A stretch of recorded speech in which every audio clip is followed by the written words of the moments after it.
Imagine waking up in an ordinary American home sometime in the 1950s. The sun is only beginning to brighten the curtains.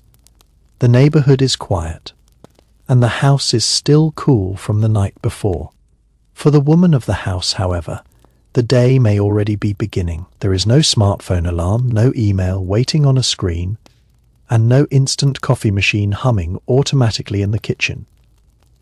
Instead, there is an alarm clock on the bedside table, a husband preparing for work, children who must eventually be dressed and fed, and an entire household that seems to depend on her ability to keep everything moving. The popular image of the 1950s housewife is often strangely simple: a woman in a perfectly pressed dress, smiling beside a spotless kitchen while a roast cooks in the oven.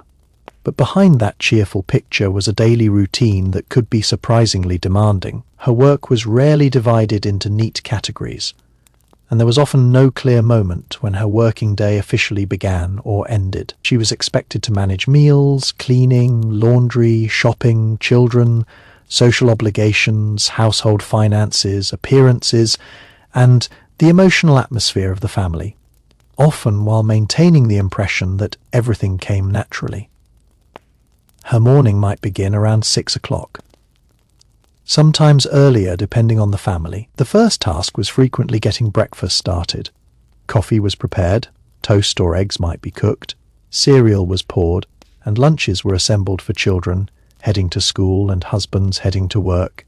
In many households, breakfast was a real meal rather than something grabbed on the way out. Bacon, eggs, toast, pancakes, oatmeal, fruit or cereal could appear on the table. The kitchen had to be warm and organized, and the woman preparing the food was already thinking several hours ahead. What would the children eat for lunch? What would be served for dinner? Was there enough milk? Did someone need a clean shirt? Had the bread been bought? These small questions formed the invisible machinery of domestic life. After breakfast, the household began to empty. A husband might leave for work, children would walk or take a bus to school, and suddenly the house became quiet. From the outside, this quiet period could look like free time. In reality, it was often when the most physically demanding part of the housework began. Plates and cups needed washing. The breakfast table had to be cleared, beds had to be made, bedrooms straightened, curtains opened, and yesterday's clothing collected. A 1950s home did not necessarily have the conveniences people associate with modern domestic life. Washing machines existed and were becoming increasingly common. But laundry still required effort. Clothes might need sorting, soaking, washing, rinsing, hanging, folding, ironing, and putting away. Many garments were not simply thrown into a dryer and forgotten. Women's clothing, children's clothes, men's shirts, school uniforms, sheets, towels, and household linens all demanded attention. Ironing could consume a surprising amount of time, particularly because shirts and dresses were expected to look crisp. The appearance of the family was considered a reflection of the woman managing the home. A wrinkled shirt could be interpreted not simply as a clothing problem, but as evidence that the household was not being properly maintained. By around 8 or 9 in the morning, the housewife might already have completed several hours of work, yet she was only getting started. Cleaning followed its own rhythm. The kitchen counters were wiped down, dishes were washed, floors were swept, rugs might be shaken or vacuumed, bathrooms cleaned, furniture dusted, beds refreshed, and clutter removed. Vacuum cleaners were increasingly common symbols of the modern household, and manufacturers advertised them as tools that could make domestic life easier. Yet owning a machine did not mean housework disappeared. The machine still had to be pushed around the house, emptied, maintained, and stored. Dusting required moving objects. Floors needed attention. Windows accumulated fingerprints.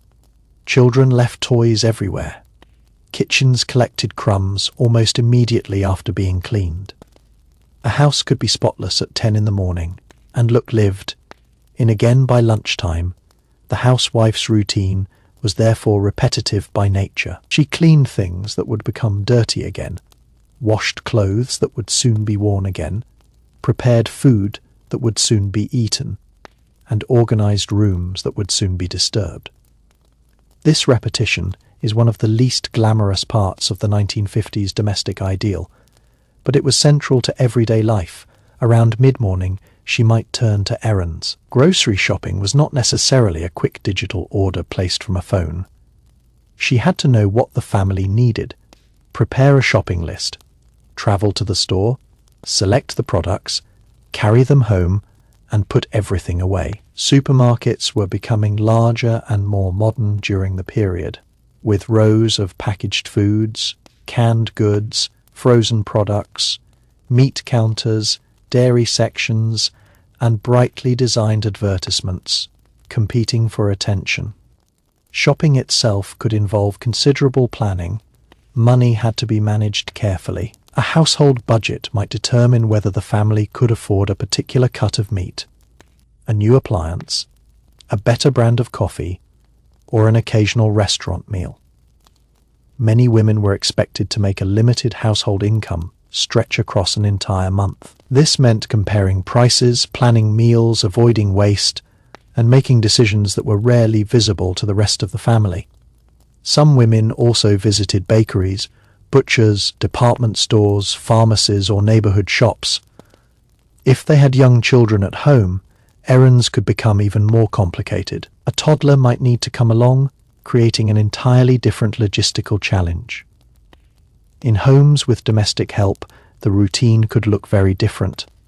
Wealthier families might employ maids, cooks, gardeners, laundresses, or other household workers, reducing some of the physical labor. But even then, the woman of the house could still be expected to supervise the household, organize schedules, plan meals, entertain guests, manage servants, and maintain the family's social presentation.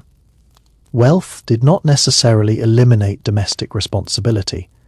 It often changed its form. By late morning, thoughts were already turning toward lunch. For women at home with small children, lunch could be simple but still required preparation.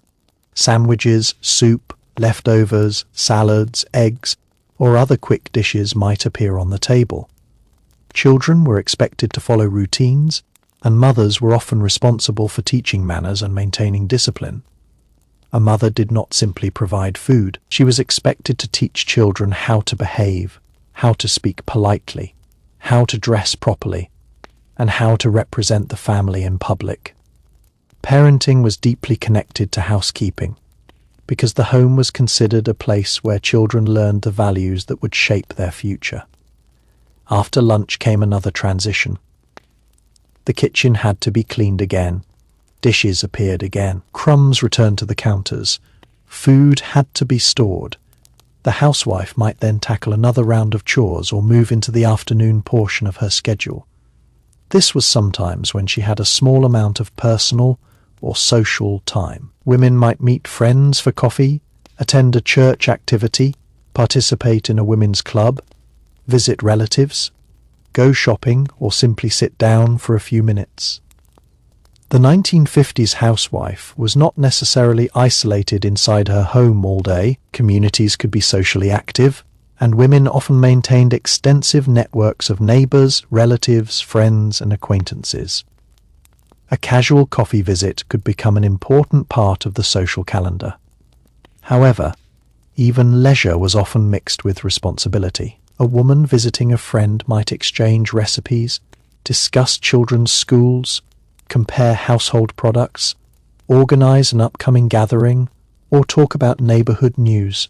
Social life and domestic life frequently overlapped. Afternoon also meant preparing for the return of the children. School might finish around 3 o'clock, and the home began filling with noise again. Shoes appeared in the hallway. School books landed on tables. Coats were dropped where they should not be. Children wanted snacks, attention, help with homework, or permission to go outside and play. The peaceful house of the late morning disappeared almost instantly. A mother might prepare cookies, sandwiches, fruit, milk, or another snack. She might check homework, settle arguments, listen to stories from school, or remind children about chores. If there were several children, the afternoon could become a continuous cycle of questions and interruptions. And all the while, dinner was approaching. Dinner was often one of the most important events of the day. In an era when families were encouraged to eat together, the evening meal represented more than simply nutrition. It was a moment when everyone was expected to gather, talk, and reinforce family bonds. Preparing dinner could begin hours earlier. Meat might need to thaw. Vegetables needed washing and cutting. Potatoes had to be peeled, bread prepared, desserts made, and side dishes organized. Depending on the household, dinner could include roast beef, chicken, meatloaf, pork chops, casseroles, mashed potatoes, green beans, peas, carrots, corn, salads, biscuits, or another combination of familiar foods. Packaged and convenience foods were becoming more popular, and advertisements increasingly promised that modern products could save women time. Yet the expectation remained that a good wife and mother should provide appealing meals for her family. Recipes were collected from newspapers, magazines, cookbooks, neighbors, relatives, and product packaging. But even after the evening dishes had been washed and the last child had been sent upstairs, the 1950s housewife's day was not always finished. The quietest part of the evening could sometimes be the time when she finally dealt with the small tasks that had been postponed throughout the day. A blouse might need a button sewn back on. A child's school clothes might need to be laid out for the morning.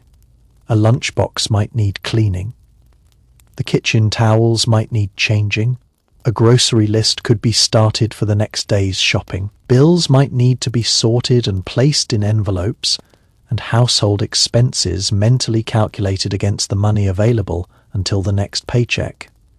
There was no app showing spending categories, no automatic payment system reminding her what was due, and no online shopping cart quietly storing items for later. Household management depended heavily on memory, paper, calendars, handwritten lists, and careful observation.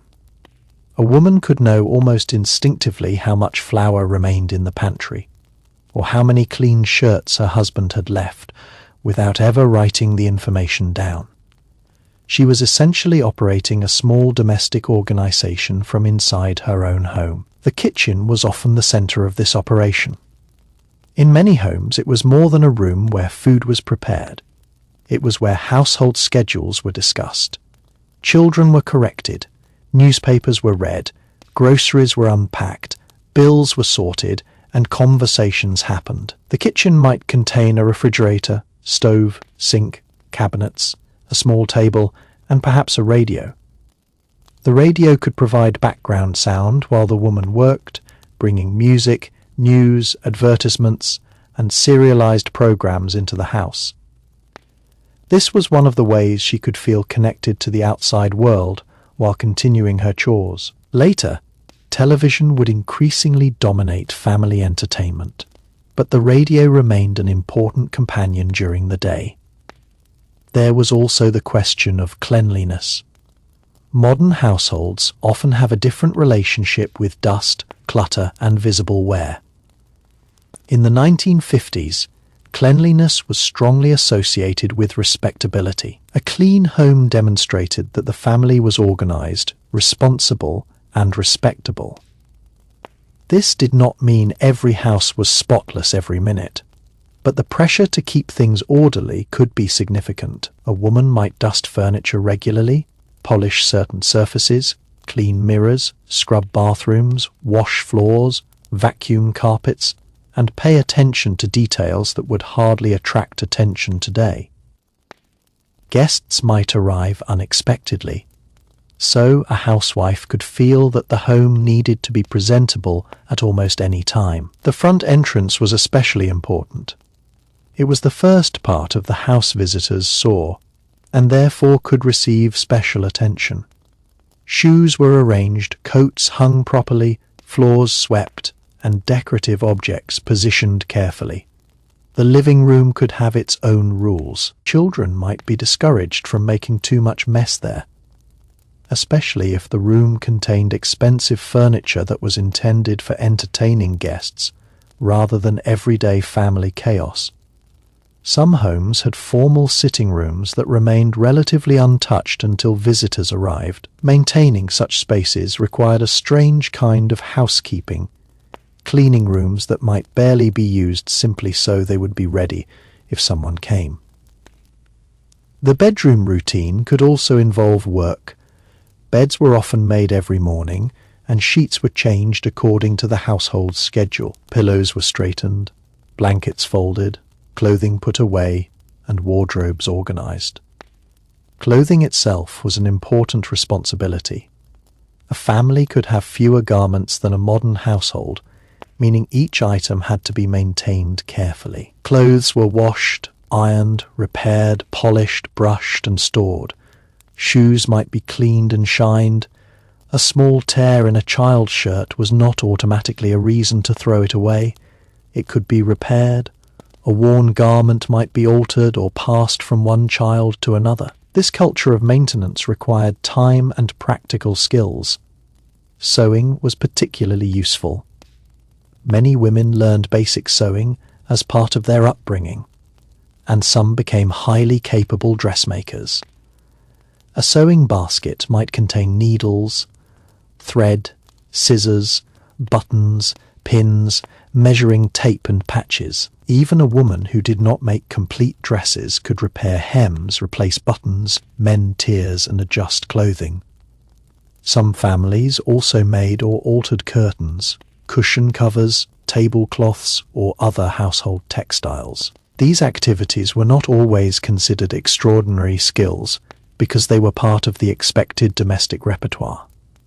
The afternoon could bring another set of responsibilities if the housewife had young children.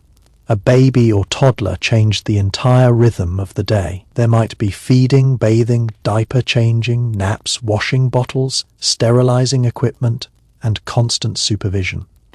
A woman caring for a baby could not simply follow a perfectly organized schedule because the child's needs determined much of her time. A crying baby could interrupt cooking. A nap could be shortened unexpectedly. A planned cleaning task might be abandoned halfway through.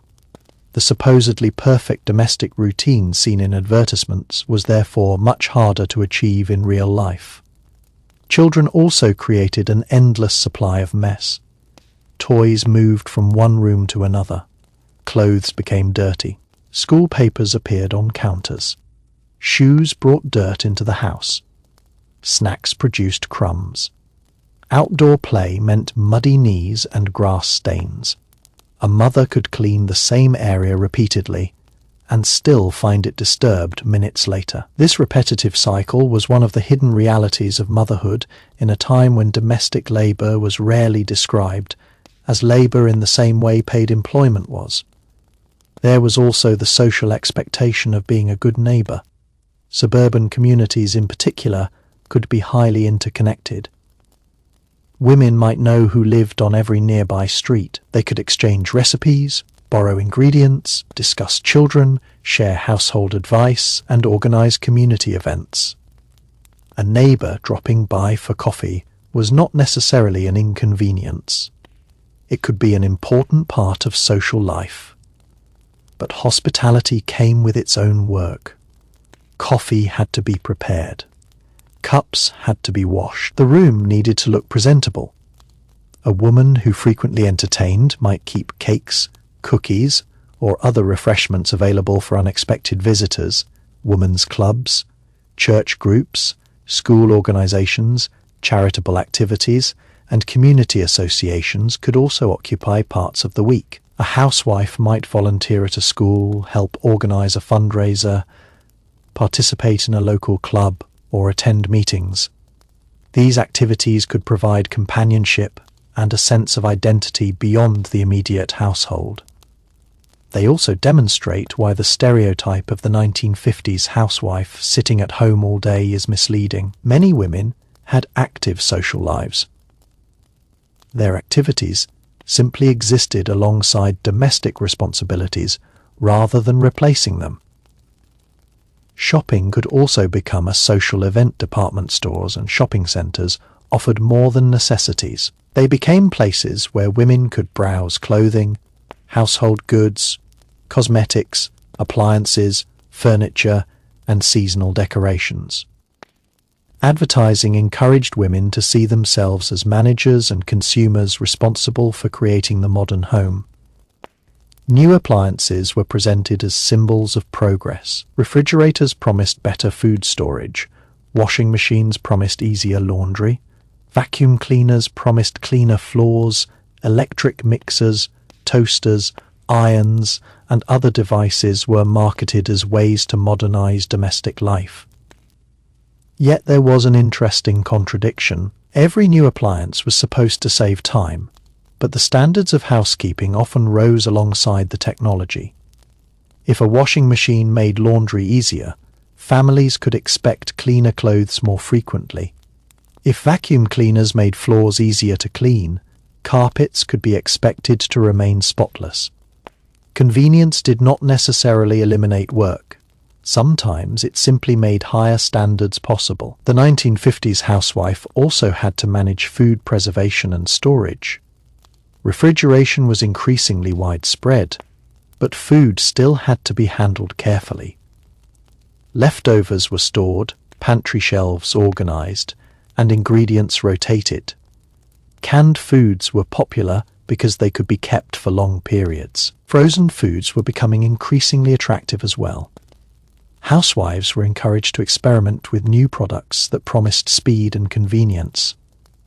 A modern woman could serve a meal more quickly, but she was still expected to make it look appealing. The appearance of the dining table mattered too, depending on the family. Dinner might involve ordinary everyday dishes or more formal table settings. Plates, glasses, silverware, napkins, and serving dishes were arranged according to the occasion. A family dinner could be casual, but formal entertaining demanded much more preparation. If guests were coming, the housewife might spend the entire day preparing the home before they arrived. Entertaining was one of the clearest examples of invisible labor. Guests saw the finished party, not the preparation behind it. They saw the polished table, attractive food, clean rooms, and smiling hostess. They did not see the grocery shopping, cooking, cleaning, arranging, washing, and planning that made the evening possible.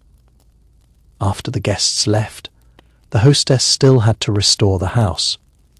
Dishes had to be washed, glasses cleaned, food stored, furniture rearranged, and floors checked. The social event might end at 10 o'clock, but the domestic work could continue much later.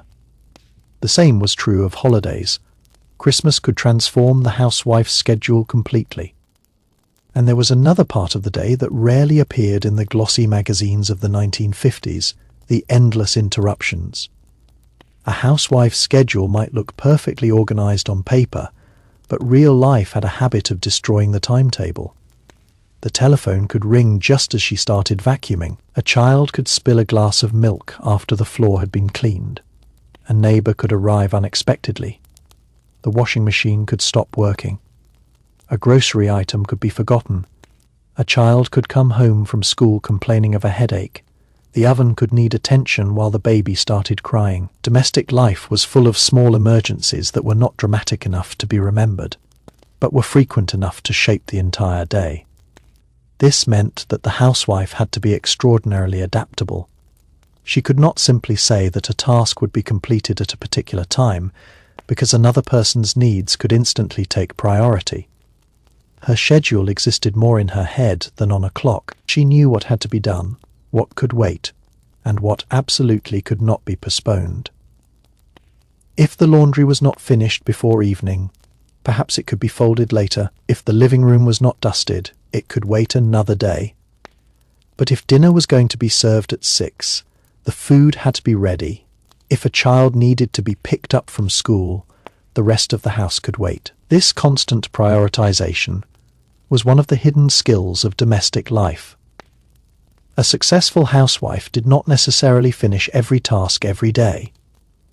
She learned which tasks mattered most and how to make the household appear orderly, even when there were unfinished jobs hidden somewhere behind closed doors.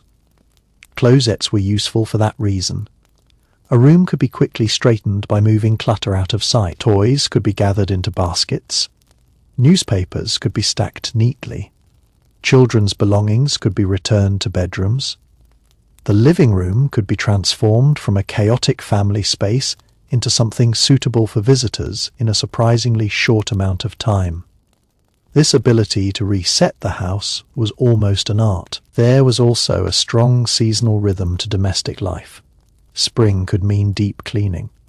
Windows were washed, curtains laundered, closets reorganized, winter clothing stored and warmer, weather clothing brought out. Summer could mean lighter meals, outdoor activities, gardening, vacations, and visits from relatives. Autumn brought school schedules, heavier clothing, fall cleaning, and preparation for winter. Winter could mean holiday preparations, indoor activities, and more time spent managing the household while everyone remained inside. Spring cleaning in particular could be a major undertaking. The idea was not simply to wipe down surfaces, but to reach parts of the house that had been neglected during the winter months. Furniture might be moved, rugs cleaned, windows washed, cupboards reorganized, drawers emptied, clothing inspected, blankets aired. The entire house could be given a thorough reset. For some women, gardening added another layer of work. A suburban lawn was not necessarily maintained by a professional gardener. The family might handle it themselves, with the husband mowing the lawn and the wife tending flower beds, vegetable gardens, or decorative plants. Gardening could be enjoyable, but it still required watering, weeding, pruning, planting, and seasonal planning. Flowers also played a role in the idealized domestic environment. A vase of fresh flowers on the dining table could make a home appear more elegant. Housewives might grow flowers themselves or bring cut flowers indoors. Small decorative details mattered because the home was increasingly viewed as a reflection of the family's personality and success. The kitchen refrigerator could become something of a command center. Magnets were not yet covering every modern appliance, but notes, calendars, shopping lists, and reminders could be kept nearby. A woman might know that Tuesday meant laundry, Wednesday meant grocery shopping, Thursday meant cleaning certain rooms, and Friday meant preparing for the weekend. These patterns helped create order. Yet the weekend did not necessarily mean rest. Saturday could be one of the busiest days because the husband was home and children were not in school. Breakfast might be larger. Laundry could continue. Grocery shopping could become a family activity. The house might need extra cleaning because everyone was home. Children could require transportation. The husband might have home repairs or yard work to complete, while the wife handled cooking and household organization. The Saturday evening meal could be more relaxed, perhaps involving hamburgers, hot dogs, sandwiches, casseroles, or another family favorite. The family might watch television together afterward, but even a relaxed evening still generated dishes and cleanup. Sunday had its own rhythm. For many families, church was an important part of the day. Getting everyone ready could itself be a production. Children needed appropriate clothing. Hair had to be combed, shoes polished. The family had to leave on time. After church, there might be a large Sunday meal, often more elaborate than weekday lunches. Relatives could visit, or the family might travel to see grandparents. Sunday dinner could involve roast meat, potatoes, vegetables, bread, dessert, and several side dishes. Preparing it might occupy much of the morning. After the meal, the kitchen needed cleaning again. The family might relax afterward, but the housewife could still be thinking about Monday. School clothes had to be checked. Breakfast supplies needed to be available. Laundry might need to be finished. In many households, Monday morning represented a return to structure. Children went back to school. Husbands returned to work, and the housewife returned to her weekday rhythm. The quiet that followed could be peaceful, but it also meant returning to the work that had accumulated over the weekend.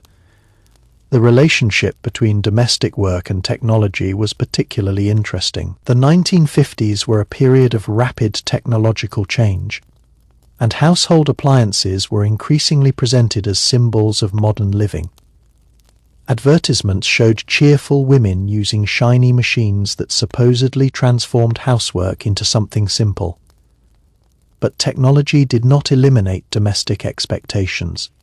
Instead, it often changed what was considered normal. If a washing machine made laundry easier, families could expect laundry to be done more frequently. If refrigerators became larger, women could store more food. If electric appliances reduced preparation time, families could expect more variety in meals. If vacuum cleaners became powerful, floors could be expected to remain cleaner. In other words, technology often raised the standard rather than eliminating the responsibility. This is especially noticeable when looking at ironing. Modern clothing is often designed to require little maintenance, but many 1950s garments were expected to be sharply pressed. A woman's ironing board could become a familiar part of the household. Shirts, dresses, trousers, children's clothes, pillowcases, and other items might be ironed carefully. The iron itself was an electrical appliance, but the work remained physical and repetitive.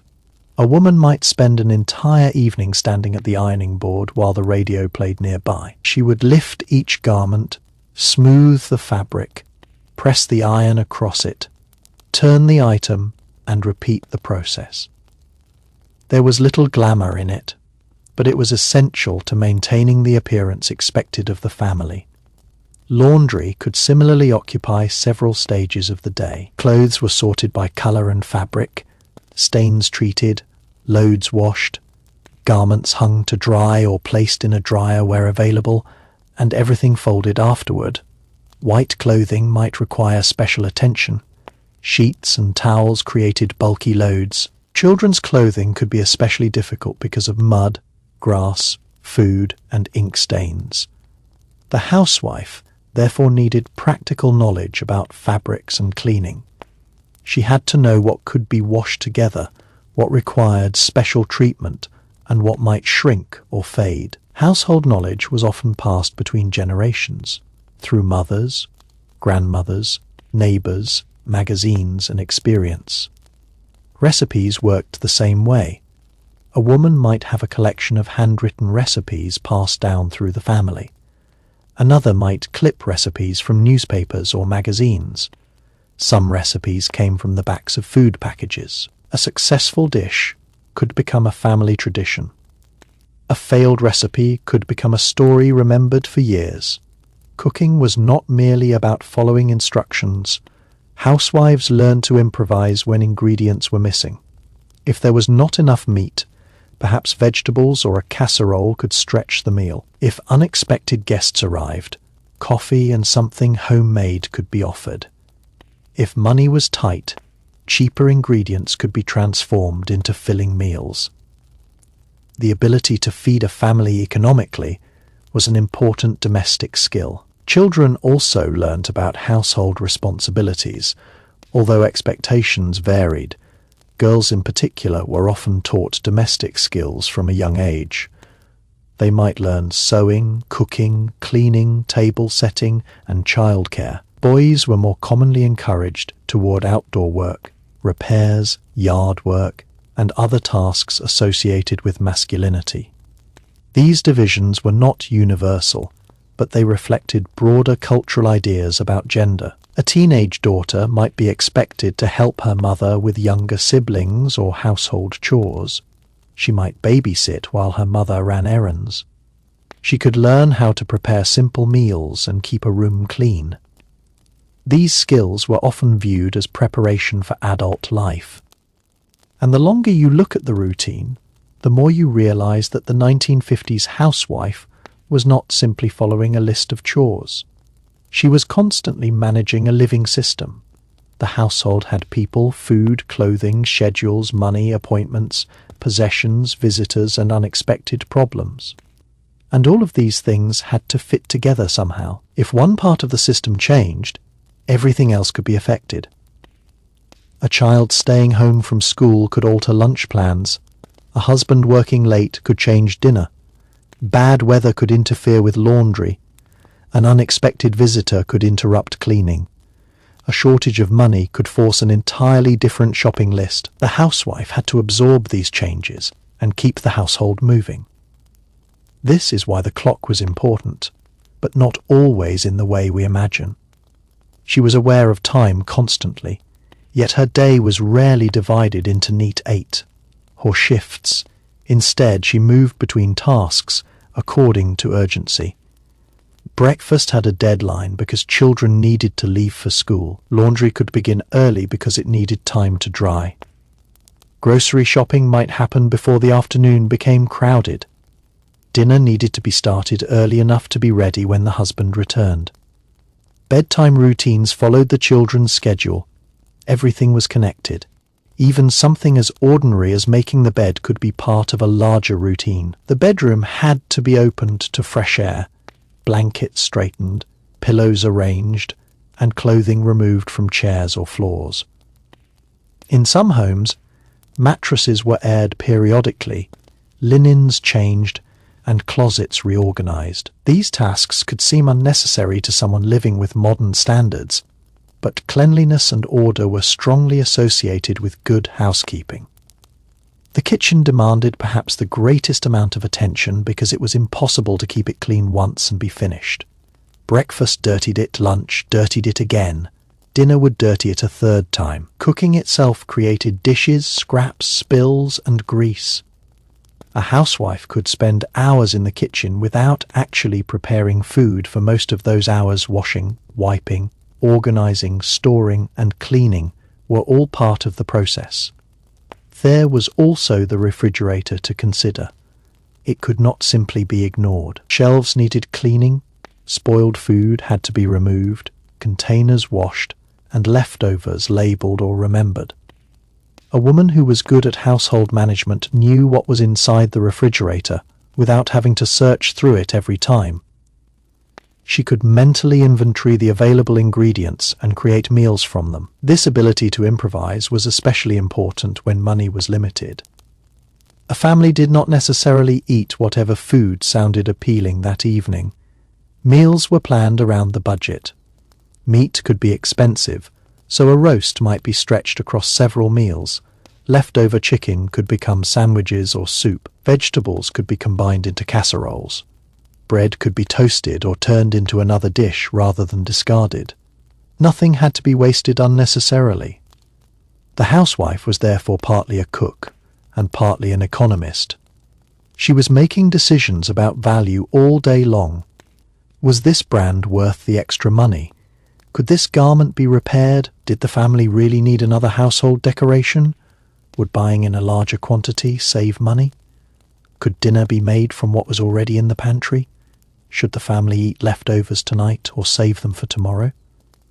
These decisions rarely looked impressive, but they could determine whether a household stayed within its budget. Shopping itself could be surprisingly physical. Groceries were carried in bags rather than delivered to the front door. A woman might walk to a nearby store, drive to a supermarket, or combine shopping with other errands. She had to transport everything home and then organize it. Cans went into cupboards. Fresh produce was sorted. Meat was refrigerated or frozen. Milk was stored. Pantry shelves were rearranged. A large shopping trip could therefore consume a significant part of the morning. If she had children with her, it became more complicated. Young children could become bored, hungry, or impatient. They might ask for sweets, toys, or products they saw on shelves. A mother had to shop while also managing behavior. The grocery store itself was becoming increasingly sophisticated during this period. Bright packaging, branded products, frozen foods, and advertising were changing how Americans thought about food. Housewives were being told that modern products could make life easier, and that purchasing the right products was part of creating a modern household. The pressure to consume was closely connected to the domestic ideal. A modern home was expected to contain modern appliances, attractive furniture, packaged foods, cleaning products, and decorations. The housewife was frequently portrayed as the person responsible for choosing these things. She was the household's chief consumer. Advertisements spoke directly to her because she often controlled or influenced everyday purchasing decisions. Companies understood that the woman buying groceries today could also become the customer for a refrigerator, washing machine, detergent, cookware, furniture, cosmetics, or cleaning products tomorrow. This meant that the housewife was surrounded by messages about what a good home should look like. The perfect kitchen had the right appliances. The perfect living room had the right furniture. The perfect family ate the right foods. The perfect wife kept everything clean. The perfect mother raised polite children. The standards were constantly being reinforced. Magazines were particularly influential. A woman could open a magazine and find recipes, cleaning advice, beauty suggestions, parenting articles, decorating ideas, fashion recommendations, household hints, and advertisements. These publications could serve as informal instruction manuals for domestic life. The advice sometimes went far beyond practical chores. Women were told how to arrange flowers, how to greet guests, how to dress for different occasions, how to keep a husband happy, how to decorate a bedroom, and how to make a home feel welcoming. The message was that domestic life could be perfected if a woman simply learned the right techniques. Of course, real households rarely behaved like magazine pages. A child might draw on the wall. A dog might track mud through the hallway. A husband might leave his shoes in the wrong place. A dinner recipe might fail. A washing machine might overflow. A neighbour might arrive at the worst possible moment. The housewife had to deal with reality rather than the perfect version of reality shown in advertising. And sometimes she had to hide the evidence quickly. If guests were expected at 7, the house might receive a frantic cleaning at 6. Toys disappeared into bedrooms. Newspapers were stacked. Cushions were straightened. The kitchen was wiped down. The bathroom received a quick inspection. Anything that could make the home look untidy was dealt with before the doorbell rang. Then the hostess could greet her guests with a smile, as though the house had been perfectly organized all day. This performance was part of hospitality. The hostess was not supposed to complain about the work. She was supposed to make entertaining look enjoyable. If she had spent 3 hours cooking, she might still say the meal was simple. If she had cleaned the entire house, she might still apologize for the mess. If she had spent the afternoon preparing for guests, she was expected to appear relaxed when they arrived. That culture of modesty made domestic work even less visible. A woman could be exhausted but still present herself as cheerful. This did not mean she was unhappy.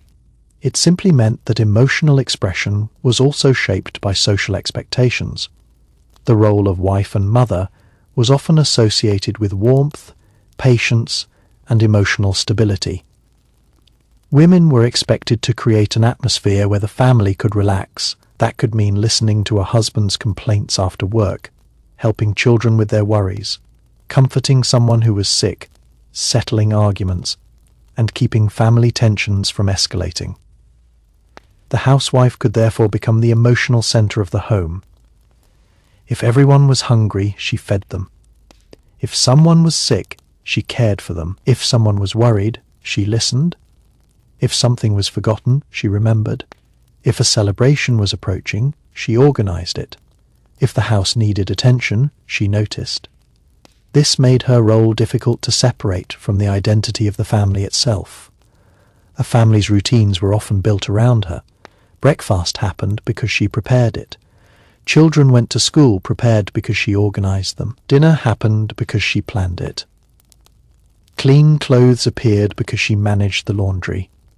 Birthdays happened because she remembered them. Guests felt welcome because she prepared for them. The home functioned because someone was constantly thinking ahead, and yet because this was considered normal, it could easily be taken for granted. One of the most revealing questions is what happened if she became sick. The household often had to confront how much work she had been performing. Someone else had to prepare meals, wash clothes, clean the house, manage children, and shop for groceries. A husband might suddenly realize that he did not know where certain household items were kept or how the family's routines actually worked. Her knowledge was part of the infrastructure. She knew where everything belonged. She knew which foods each child liked. She knew which doctor to call. She knew which bills were due. She knew which clothes belonged to which child.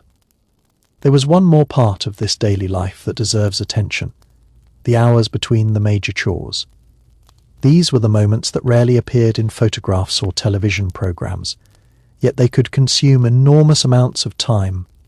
A housewife was constantly putting things away, searching for things, checking things, wiping things, rearranging things, and preparing things. She might walk into a bedroom, intending to collect laundry, and notice that a drawer was open. She would close it. Then she might notice that a child's shoes were covered in dirt. She would clean them. Then she might see that a shirt needed a button. She would put it aside for sewing. A few minutes later, she might remember that the washing machine needed attention. Domestic work was rarely a straight line. One chore naturally led to another. Cleaning the kitchen revealed an empty cupboard. The empty cupboard created a grocery list. The grocery list led to shopping. Shopping led to unpacking. Unpacking revealed that the refrigerator needed cleaning. Cleaning the refrigerator produced leftovers that had to be used. Using the leftovers changed the dinner plan. The dinner plan affected the grocery list for the following day. The entire household operated as a chain of connected decisions. This was why experience mattered so much. A woman who had managed a household for years could develop a remarkable sense of timing. She could recognize that while a cake was baking, she could fold laundry. While dinner was simmering, she could set the table. While the washing machine ran, she could clean the bathroom. She learned to use small periods of waiting time instead of allowing them to disappear. The housewife's day was therefore often built around overlapping tasks. Modern work environments sometimes encourage people to focus on one project at a time, but domestic life rarely allowed that luxury. The kitchen alone demanded constant multitasking. A pot could be boiling while bread was toasting and vegetables were being chopped. At the same time, a child might ask for help and the telephone might ring. The ability to switch attention quickly was practically essential. This was especially true during the afternoon. Children returning from school could immediately change the atmosphere of the house. The quiet morning disappeared. The mother might hear doors opening, shoes being kicked off, school books dropping onto furniture, and children calling from different rooms. Someone wanted a snack. Someone had a story to tell. Someone had a disagreement with a sibling. The mother became the central point of the household again. She might ask how school went while simultaneously preparing dinner. She might inspect a school paper while stirring something on the stove. She might remind one child to wash their hands while telling another to put away their shoes. The house was no longer a quiet workplace. It had become a busy family environment. The afternoon snack was often a small but important ritual. Milk, cookies, fruit, sandwiches, or leftovers could appear on the kitchen table. Children could talk about their day, complain about classmates, discuss teachers, or ask questions about upcoming events. These moments gave mothers opportunities to understand what was happening in their children's lives. But they also created more dishes, and that was the strange rhythm of housekeeping. Nearly every pleasant family activity generated additional work. Breakfast created dishes. Lunch created dishes. Snacks created dishes. Dinner created even more. Birthday parties created piles of plates and cups. Holiday gatherings could create enough dishes to keep someone occupied for hours. The work was continuous because life itself was continuous. There was also the problem of clutter. Modern households have enormous storage systems, but many families in the 1950s had to be selective about possessions. Even so, toys, newspapers, magazines, school supplies, clothing, dishes, kitchen equipment, and decorative objects could accumulate. A housewife might spend time deciding where everything belonged. The living room had to remain presentable. The dining room needed to be ready for meals. The kitchen needed to remain functional. Bedrooms needed to be organized. Bathrooms needed cleaning. Closets needed periodic attention. Storage spaces could become chaotic quickly. A woman who was good at organization could make a household feel much larger and more orderly than it actually was. Closet management could become especially important during seasonal changes. Winter coats, sweaters, gloves, scarves, and heavier clothing needed storage during warmer months. Summer dresses and lighter garments took their place. Before storing clothes, the housewife might wash them, repair them, fold them, and protect them from damage. The same applied to blankets and bedding. Seasonal transitions therefore produced additional work that occurred only a few times a year, but could take considerable effort. There were also windows. Windows accumulated dust, fingerprints, and marks. Cleaning them was not necessarily an everyday task, but when it happened, it could become a major project. Screens needed attention. Curtains might need washing. Window frames could collect dirt. Glass had to be polished. A freshly cleaned window could make the entire room appear brighter. That visual improvement was part of the reward. The housewife could see the difference her work made. This was one reason some women genuinely enjoyed housekeeping. Unlike many forms of paid work, domestic chores produced immediate visible changes. A messy room became clean. A full laundry basket became empty. A dirty kitchen became orderly. A disorganized cupboard became neat. There was satisfaction in transformation, but the transformation never lasted. By the next day, the room would begin returning to its previous state. This could make housekeeping feel like chasing a moving target. The same was true of floors. Children and adults carried dirt inside. Shoes left marks, food dropped, dust accumulated. Vacuuming created an immediate sense of cleanliness, but it was temporary. The housewife therefore learned not to expect perfection. At least real life forced her to learn it. The cultural ideal might demand a perfect home, but real families made perfection impossible. One of the most interesting differences between wealthy and ordinary households was how much labor could be delegated. A wealthy family might employ a maid who handled cleaning and laundry. A cook might prepare meals. A gardener could maintain the grounds. A chauffeur might handle transportation. In such homes, the housewife's schedule could be more focused on supervising, entertaining, shopping, social events, and family management. But supervision itself was work. Someone had to tell household employees what needed to be done, purchase supplies, coordinate schedules, and ensure that the household operated according to expectations. The woman of the house might also have to manage social obligations that became more complex with wealth. Dinner parties could be formal. Guests might include business associates, relatives, neighbors, or community figures. Menus needed planning table settings had to be appropriate. The house had to be presentable. Staff needed instructions. Children had to be prepared. Clothing had to match the occasion. In such households, the housewife could resemble a manager of a small private institution. In working-class households, the situation could be very different. The housewife might have fewer appliances, a smaller home, a tighter budget, and fewer resources to make domestic work easier. She might need to stretch every ingredient and repair more clothing.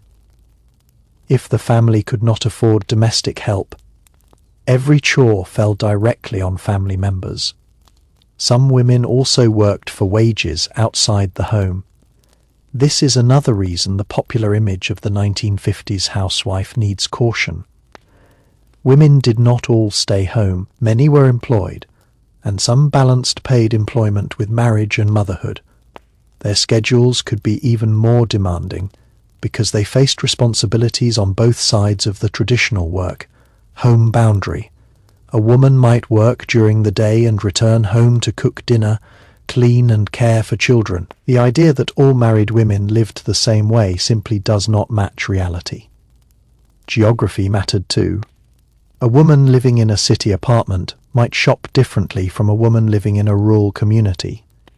A suburban housewife might have a car and a supermarket nearby. A rural woman might grow vegetables, preserve food, keep chickens, or travel farther for supplies. Farm households could involve additional seasonal work. Gardens had to be maintained. Produce could be preserved. Animals required care. Canning and food preservation could become major household activities. The kitchen could become extremely busy during harvest seasons. Preserving food was a way of extending the usefulness of seasonal produce. Fruits and vegetables could be canned or otherwise stored for later use. This required preparation, containers, cooking, and careful organization. A housewife who preserved food was essentially managing a private supply chain. She had to know what the family had available, what had already been stored, and what would be needed during the winter again. The work was largely invisible once the jars were sitting neatly on the shelf.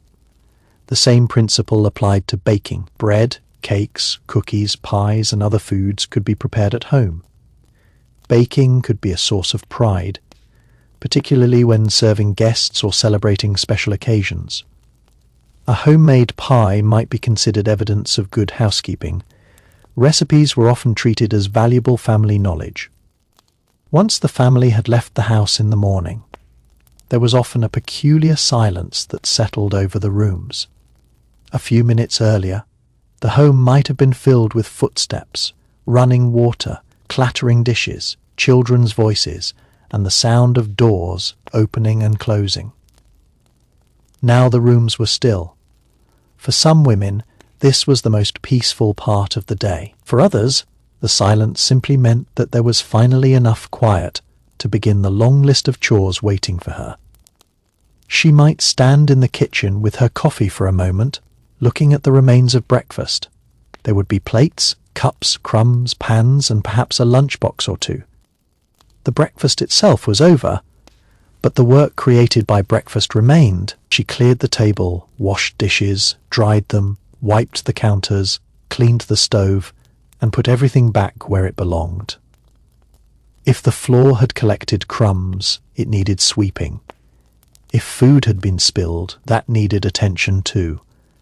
Only after the kitchen was restored could she really move on to the rest of the house. The first major decision of the morning was often what needed attention most.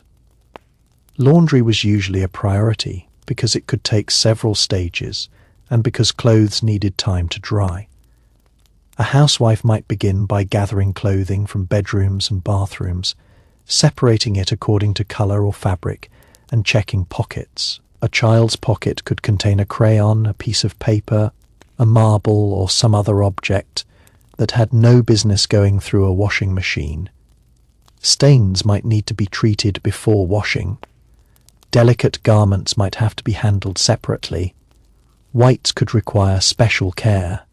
Towels and bedding produced their own loads. If the family was large, laundry could occupy much of the day. The washing machine, where available, was a major improvement over earlier generations, but it did not eliminate the work surrounding laundry. Clothes still had to be sorted, transferred, dried, folded, ironed, and stored. The machine performed one stage of the process. The housewife managed everything else. Hanging clothes outside could be part of the routine, especially in homes where outdoor clotheslines were common. The weather mattered. Sunshine could be helpful, but rain could ruin the plan. Strong wind could blow clothes around. Cold weather could make outdoor drying difficult. A woman might glance at the sky before deciding whether to hang a load outside. The clothesline itself became part of the visual landscape of ordinary domestic life. Sheets and shirts moved gently in the breeze while the woman carried another basket toward the house. It was a simple image, but behind it was repeated physical labor. Once the laundry was underway, she could begin cleaning. Dust was one of the enemies of the spotless home. Furniture, shelves, lamps, picture frames, and decorative objects needed regular attention. The work was especially noticeable in homes with dark furniture, because dust showed easily. A housewife might move objects, wipe surfaces, polish certain materials, and carefully return everything to its original position. Decorations themselves created work. Every vase, figurine, framed photograph, lamp, and ornament was another object that could collect dust. Yet these objects were part of the visual identity of the home. A well-decorated living room was considered evidence of taste. This created another contradiction. The more attractive objects a woman placed around the house, the more objects she had to clean. The same was true of furniture. Upholstered chairs and sofas needed brushing or vacuuming. Wooden surfaces might require polishing. Curtains accumulated dust. Carpets needed regular cleaning. Rugs had to be shaken or vacuumed. The home was effectively a machine that constantly produced cleaning work. Children and adults brought dirt inside. Food created crumbs. Clothing created laundry. Weather created mud pets. Where present, created hair and additional mess. And people themselves generated endless disorder simply by living. A housewife could spend hours restoring order only to see it slowly disappear again. This is one reason the idea of housekeeping understates what was happening. The woman was not simply cleaning a static environment. She was continuously resetting a living environment after it had been used. The bathroom required another routine. Sinks needed wiping, mirrors cleaned, floors checked, towels replaced, and fixtures scrubbed. Depending on the household, the bathroom might have been shared by several family members, which meant that keeping it orderly could become a recurring challenge. The kitchen remained the most demanding room because it combined food preparation with constant cleaning. It was also the room where household supplies were managed. Flour, sugar, canned goods, coffee, cereal, spices, baking ingredients, cleaning products, and other necessities had to be monitored. A housewife could open a cupboard and immediately know that something was running low. That awareness saved her from discovering the problem at the worst possible moment. There was no need for an app to tell her that the family was nearly out of flour. She knew. She had probably seen the bag getting lighter several days earlier. This kind of observation became second nature. The pantry was another small world of organization. Cans were arranged, boxes stored, and frequently used ingredients placed where they could be reached easily. Some women organized supplies according to frequency of use. Others simply developed a system that made sense to them. The important thing was that she could find what she needed quickly. The refrigerator required similar organization. Leftovers could be placed in containers, vegetables stored separately, dairy products arranged, and meat kept safely chilled. Food storage was closely tied to household budgeting because wasting food meant wasting money. A good housewife was expected to avoid unnecessary waste. This expectation influenced cooking. A roast might provide dinner one night and become sandwiches or another dish the next day. Vegetables could be combined into soups or casseroles. Bread that was no longer perfectly fresh might be toasted. Fruit that was beginning to soften could become part of a dessert. Nothing needed to be wasted if it could be transformed. This kind of practical creativity could be a source of pride. A woman might take inexpensive ingredients and produce a meal that looked impressive. She could make a family feel well cared for without spending a large amount of money. That skill was especially valuable when the household budget was tight. Money management could shape the entire week. A woman might plan several meals before shopping, so she knew exactly what ingredients were necessary. She might compare prices between stores or watch for sales. She could use coupons from newspapers or product packaging. She might purchase certain items in larger quantities if the savings made sense. The grocery list was therefore not simply a reminder, it was a financial strategy. Every item represented a decision. Could the family afford it? Would it last? Was there a cheaper alternative? Would the children eat it? Could it be used in several meals? The housewife was constantly balancing nutrition, preference, convenience, and cost. This made meal planning a surprisingly intellectual part of domestic life. A weekly menu could prevent unnecessary shopping and reduce food waste. It could also make the evenings easier because the woman already knew what she planned to cook, but plans could change. If the husband arrived home late, dinner might be delayed. If a child became sick, the meal might become simpler. If unexpected guests arrived, portions had to be stretched. If an ingredient was missing, the recipe had to be adjusted. Flexibility mattered. The housewife was expected to solve these problems without making them visible. A guest arriving unexpectedly was a perfect example. Perhaps a neighbor stopped by in the afternoon. The housewife might quickly prepare coffee and offer cookies or cake. If the kitchen was already clean, the task was easy. If not, she might quietly clear a space while continuing the conversation. The visitor was supposed to feel welcome, not like an interruption. This was especially important because social relationships could be closely tied to reputation. A friendly, well-kept home could strengthen relationships with neighbors and relatives. Women often served as the social connectors of their communities. They knew who was moving into the neighborhood. They knew who had a new baby. They knew whose husband had changed jobs. They knew which child was doing well at school. They knew which family needed help. This information traveled through conversations, visits, telephone calls, church groups, clubs, and community gatherings. The housewife's social world could therefore be surprisingly rich. She might spend one morning cleaning and the next afternoon attending a women's club meeting. She could volunteer at school, participate in a church event, visit a sick neighbor, or help organize a local fundraiser. These activities gave women opportunities to leave the home and interact with others. They also created additional responsibilities. If she volunteered to bake for a community event, she had to shop for ingredients and prepare the food. If she helped with a school function, she might need to make decorations or organize refreshments. If she hosted a club meeting, her house needed to be cleaned beforehand. Social participation could therefore become another form of domestic labor. Nevertheless, many women valued these activities because they provided companionship and purpose beyond the immediate family. The housewife's identity could extend into the community.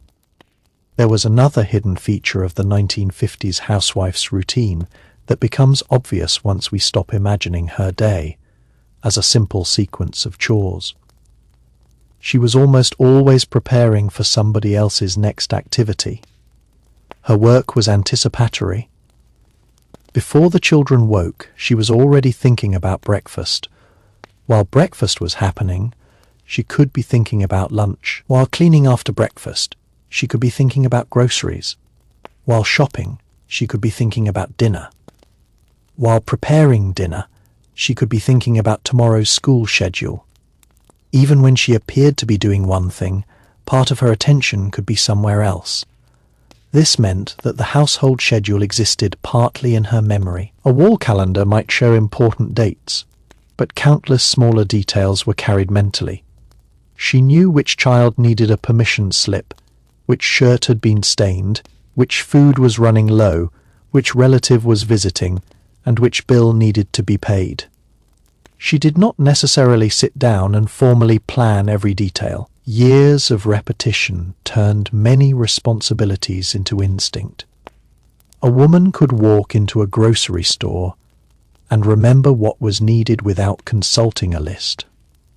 She could open a closet and immediately recognize that a child had outgrown several clothes. She could look at the refrigerator and know that dinner needed to use the leftover meat before it spoiled.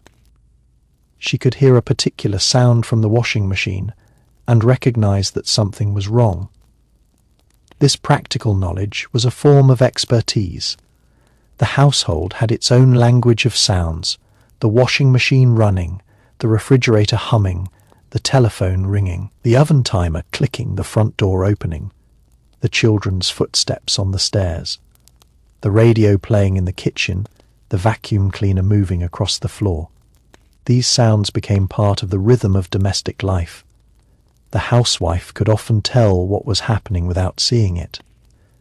If the house suddenly became too quiet, she might check on the children. If the washing machine stopped unexpectedly, she knew something was wrong. If the oven timer sounded, she knew it was time to check dinner. If the telephone rang repeatedly, she might suspect an important call. The home was not merely a physical space. It was an environment she constantly monitored. This monitoring could become exhausting because it rarely stopped completely. Even when she sat down, part of her attention remained available to the household. A baby could wake. A child could need something. The doorbell could ring. The telephone could sound. The possibility of interruption was always present. And this is one reason why the idea of free time was complicated for many housewives. A woman could be technically sitting down but still be responsible for whatever happened next. Imagine sitting in the living room with a magazine while the children play nearby. The moment a child starts crying, she is expected to respond. If the phone rings, she may answer. If something burns in the kitchen, she has to get up. If a visitor arrives, she becomes the hostess. Her body may be resting, but her role has not ended. The same was true at night. A mother might finally go to bed, but a sick child could wake her. A baby might need attention. A storm might frighten the children. A household problem could suddenly appear. Domestic responsibility had no guaranteed hours. This was especially intense for mothers with infants. A baby could completely reshape the schedule. Feeding might happen at regular intervals. But babies did not always respect schedules. Naps could be unpredictable. Nighttime waking could leave a mother exhausted before the day even began. Yet she was still expected to manage the household. She might prepare breakfast while tired from a difficult night. She might wash bottles while laundry was running. She might hold a baby while preparing food. She might try to clean one room while listening for another child. The ideal of the organized housewife was therefore particularly difficult during the early years of motherhood. There was no guarantee that the schedule would cooperate. The housewife simply adapted. One of the things that made this possible was routine. Repetition could reduce the number of decisions required. When the same activities happened at roughly the same times each day, the household became easier to manage. Breakfast at a certain hour, school preparation afterward, cleaning during the morning, lunch around midday, errands in the afternoon, children home after school, dinner in the evening, television after dinner, bedtime later at night. The routine provided structure for both mother and children. Children often learned to associate particular times with particular activities. The mother did not have to explain every step every day because everyone knew what came next. But the routine could also become monotonous. Imagine knowing that tomorrow would involve nearly the same activities as today. The same breakfast, the same dishes, the same laundry, the same floors, the same shopping, the same dinner, the same cleanup, the same preparation for tomorrow. For some women, that predictability was comforting. For others, it could feel like being trapped in a loop. This tension between security and monotony was one of the central contradictions of domestic life. The home could be a place of stability, but stability could also become repetition. The 1950s ideal emphasized the positive side of this arrangement. A well-run home was presented as a source of happiness and security. The wife was portrayed as the heart of the family. The husband returned to a peaceful environment. Children grew up in a stable household, but stability required maintenance. Someone had to create the conditions for it. The housewife often carried that responsibility. There was also a strong emphasis on manners and presentation. Children were expected to behave properly when guests visited. They were taught to say please and thank you, sit correctly at the table, greet adults politely, and avoid interrupting conversations. The mother was often responsible for reinforcing these lessons. A child's behavior could be interpreted as a reflection of the family. If a child was rude, people might judge the parents. If a child was well behaved, the mother might receive praise. This made child rearing another form of social responsibility. The housewife was not simply raising children for the private world of the family. She was preparing them to function in society. This could involve teaching everything from table manners to personal hygiene. Children were expected to bathe, brush their teeth, keep their rooms reasonably orderly, care for their clothing, and eventually contribute to household chores. The mother supervised this process. A child who left toys everywhere had to be reminded to put them away. A child who left dirty clothes on the floor had to be taught where the laundry belonged. A child who refused vegetables might be encouraged to try them. These small battles were part of everyday family life. The housewife's day could therefore contain an enormous amount of verbal instruction. Put that away. Wash your hands. Don't leave your shoes there. Finish your homework. Come to the table. Be quiet. Say thank you. Go to bed. None of these sentences sounds historically important together. They formed the daily work of raising children. The same applied to teaching responsibility. Children might be given small chores such as setting the table, taking out trash, making beds, or helping younger siblings. The housewife had to supervise these tasks and decide when children were old enough to handle them independently. This could reduce her workload over time. A well-trained child became another pair of hands. But teaching the task could initially require more effort than simply doing it herself. She had to explain what to do. Then watch, then correct, then remind, then correct again. Eventually, the child learned. Domestic knowledge was therefore often transmitted through repetition. This was how households reproduced their routines across generations. A girl who watched her mother prepare dinner might eventually learn the technique herself. A boy who watched his father repair things might learn basic maintenance. Children absorbed expectations by participating in everyday life. The home was therefore also a training ground. The housewife's work shaped not only the present household, but the habits of the next generation. Food was another area where children learned family culture. They were introduced to particular dishes, mealtime traditions, holiday foods, and table manners. A mother might insist that the family eat together, even when everyone had different preferences. The dinner table could become a place of discipline, conversation, and connection. It could also become a place of conflict, a child refusing to eat, a sibling arguing, a parent insisting on manners, a tired mother trying to keep everything calm. The polished image of the family dinner rarely showed these moments, but they were probably common. The same was true of bedtime. Children might resist going to bed, they might ask for another glass of water, they might claim they were not tired, they might suddenly remember something important. The mother had to negotiate, insist comfort, and eventually establish quiet. Once the children were asleep, she could finally reclaim some silence. The evening television became an important part of this transition. Television was still a relatively new cultural force compared with radio, and families often gathered around it.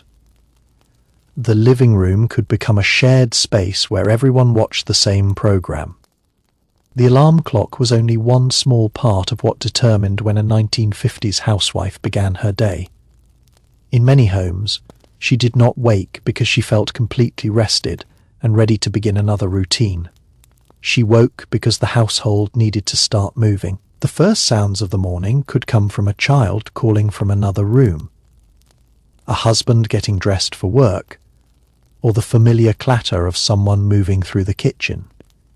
Before the rest of the family was fully awake, the housewife could already be thinking several steps ahead. Breakfast needed to be ready, lunches needed packing, children needed clothing, and the house had to transition from night. It was a quiet form of command, and she was often the person directing it. Morning clothing could be surprisingly complicated. The family did not necessarily have enormous wardrobes filled with casual clothes for every occasion.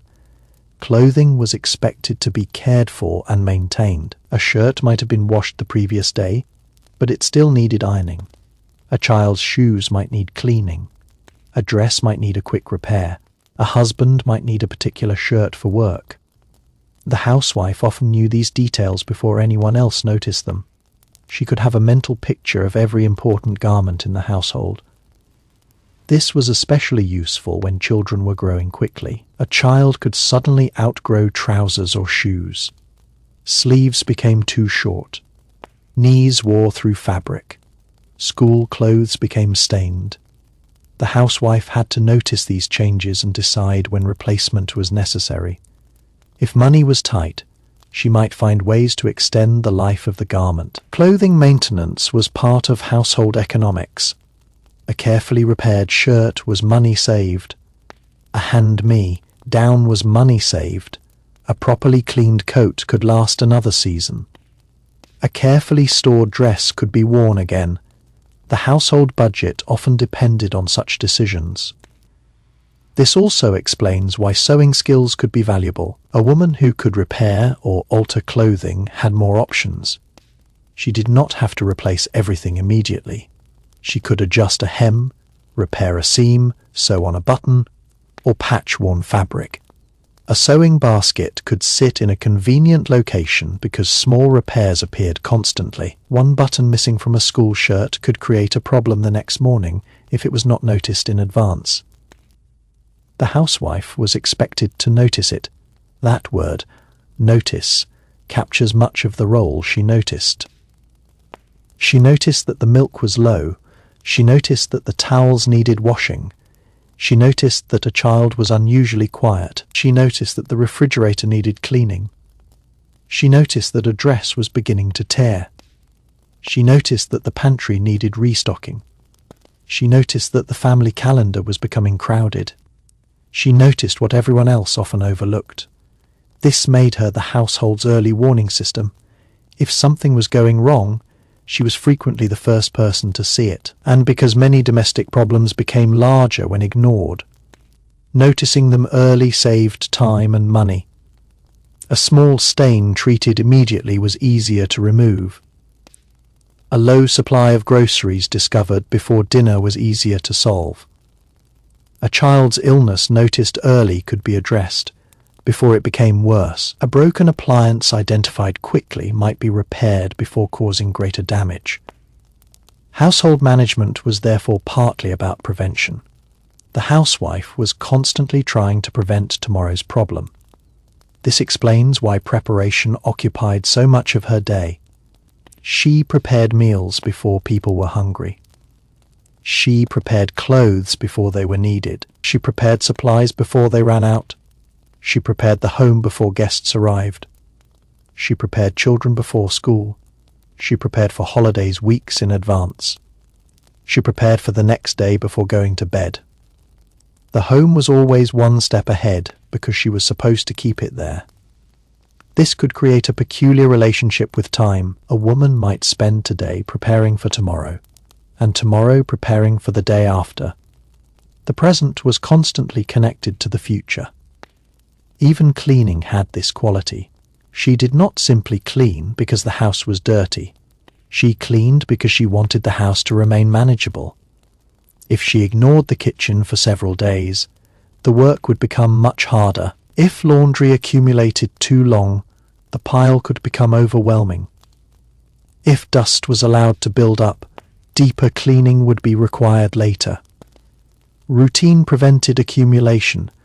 This was one reason domestic schedules often divided tasks across the week. Certain days might be associated with laundry. Another day might be used for grocery shopping. Another could be dedicated to deeper cleaning. The exact schedule varied by household, but the principle was the same. Distribute the workload so that everything did not become overwhelming at once. A housewife with a large family had to become a scheduler almost by necessity. She could not wash every item in the house every day. She could not clean every room deeply every day. She had to decide what was necessary and what could wait. This was especially important in larger homes. A small apartment could be cleaned relatively quickly. A large suburban house with several bedrooms, bathrooms, a kitchen, living room, dining room, basement, garage, and yard could create an enormous amount of work. Every additional room represented another surface, another floor, another window, another collection of objects, and another area that could become messy. The dream of the large suburban house therefore had a hidden cost. More space required more maintenance. A bigger kitchen meant more cupboards and more surfaces. More bedrooms meant more beds and more laundry. More bathrooms meant more cleaning. A larger yard meant more outdoor maintenance. A garage meant more storage and organization. Yet the suburban home was marketed as a symbol of success. The housewife was expected to make it beautiful. This was where decoration became part of the schedule. A woman might rearrange furniture to improve the appearance of a room. She could change seasonal decorations, polish objects, clean lamps, arrange photographs, and choose colors that matched the prevailing style. Interior design was becoming increasingly important in American consumer culture. Magazines showed women how to create modern interiors. Furniture stores advertised new styles. Appliance companies promised that the right kitchen could transform domestic life. The housewife became both worker and designer. She was expected to create the environment in which the family lived. This responsibility could be enjoyable. Choosing curtains or arranging flowers was very different from scrubbing floors. It allowed creativity. A woman could express her personality through the home. She could choose colors, patterns, furniture, dishes, artwork, and decorations. The home could become her largest creative project. But creativity also created expectations. Once a woman had decorated one room, another room might appear outdated. Once the kitchen was modernized, the living room might seem old-fashioned. Consumer culture encouraged continuous improvement. The ideal home was never completely finished. There was always another product that promised to make life easier or more attractive. The housewife was repeatedly told that the right purchase could save time. A new appliance could supposedly reduce labor. A new cleaning product could supposedly make surfaces shine faster. A new packaged food could supposedly simplify dinner. A new cosmetic could supposedly improve appearance. A new furniture set could supposedly modernize the home. The consumer economy depended heavily on these promises, and the housewife was one of its most important audiences. Yet buying the product did not always remove the underlying task. A new refrigerator still needed cleaning. A new washing machine still required sorting and folding. A new vacuum cleaner still had to be pushed around the house. A new food product still had to be served and cleaned up afterward. The technology changed the method, not the existence of domestic responsibility. The kitchen perhaps showed this most clearly. By the 1950s, electric appliances could make cooking significantly easier than it had been for previous generations. Mixers, refrigerators, electric stoves, toasters, and other devices were becoming common in many households. But convenience did not mean the kitchen became irrelevant. In fact, expectations around meals could increase. Families might expect more variety. Desserts might be served more often. Recipes could become more elaborate. Convenience foods could be combined with homemade ingredients. A woman could spend less time on one part of cooking and more time creating another part of the meal. The standard shifted. This is a recurring pattern in household technology. When something becomes easier, people often begin expecting more of it. The washing machine made laundry easier, but cleaner clothes became more normal. The refrigerator made food storage easier, but households could stock more food. The vacuum cleaner made cleaning carpets easier, but higher standards of cleanliness became possible. Technology changed expectations as much as it changed labor, and the person expected to meet those expectations was often the house. There was another kind of work that happened inside the home: maintenance of family relationships. A woman might remember to send a birthday card to her husband's parents. She might call her own mother. She might remind children to write thank you notes. She might arrange a visit with relatives. She might prepare food for a neighbor who was ill. She might organize a family gathering. By the time the 1950s housewife finally climbed into bed, the house might have looked almost exactly as it had when the day began. The kitchen was clean again, the living room had been straightened. The children were asleep, clothes had been folded and put away. The dishes were no longer scattered around the sink. The last light had been switched off. From the outside, it could seem as though nothing particularly important had happened, but the apparent stillness was actually the result of an entire day's work. Her job was unusual because the finished product was often the absence of visible disorder. When everything was in place, her labor disappeared. And yet, before she could completely relax, there might still be one final mental inventory. Was there enough coffee for breakfast? Did the children have clean socks? Was the husband's lunch ready? Was there enough bread? Did someone have an appointment tomorrow? Was laundry still hanging outside? Had the grocery list been started? Did a bill need to be mailed? Was anyone sick? Would the weather affect the next day's plans? These questions could follow her into bed. This mental inventory explains why domestic work was not limited to physical movement. The housewife could be lying perfectly still while continuing to work mentally. Planning tomorrow was part of today's job. For a woman with a large family, this mental workload could be considerable. Every family member had individual needs, and those needs changed constantly. A child might need a new pair of shoes. Another might need help with schoolwork. A husband might need clothing prepared for a business event. A baby might have a doctor's appointment. A relative might be visiting. The house itself might need repairs. All of these details competed for attention. There was no central household dashboard. The information lived in calendars, notebooks, letters, telephone conversations, receipts, grocery lists, and most importantly, memory. A housewife could become the person everyone asked when they could not remember something. Where is my shirt? When is the appointment? Do we have any more cereal? Did you buy batteries? Where are my school papers? When are Grandma and Grandpa coming? She was expected to know. This gave her enormous practical knowledge, but could also create a feeling that she could never completely stop being responsible. Even if someone else could solve a problem, they might first ask her. She was the household's reference point. The morning would prove it again. As the alarm sounded, she would rise and begin another cycle. If the husband was already awake, breakfast might begin immediately. If children were difficult to wake, she would move between bedrooms. If someone had forgotten an assignment, she might help locate it.